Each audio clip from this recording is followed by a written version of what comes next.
Full disclosure, about a week and a half ago, I had my friend Ray talk about the morning pages because they do stream of conscious writing, and I personally have been intimidated by the idea of stream of conscious writing.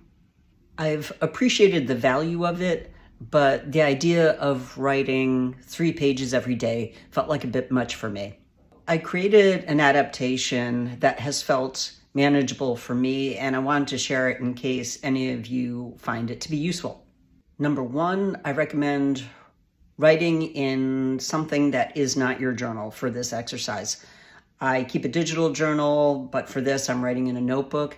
If you're keeping a digital journal, feel free to write in that journal or create a new note in a notes app or a new document.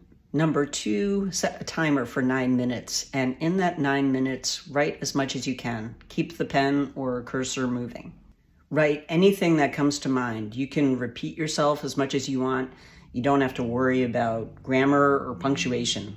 At the end of those 9 minutes, set the timer for another minute, and during that minute, review what you wrote and circle or underline anything that feels noteworthy. And then if you want, you can add any of the text that you circled or underlined to your regular journal. Even though this writing exercise is new to me, I took a leap and included it in a journaling check-in that I led yesterday, asking everybody to write for 8 minutes. All of the participants had something to physically write with, but they all opted to do it using an app on their phone, and I didn't know how that was going to work, but I wanted them to do it in a way that felt manageable for them. After they took a minute to review what they had written, I asked them to share how that exercise had been for them.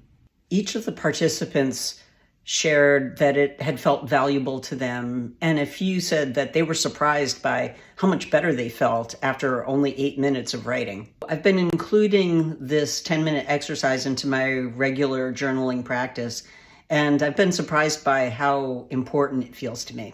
If you want to try this, I recommend experimenting with different times and see what works for you. And as always, please follow for more journaling tips and ideas.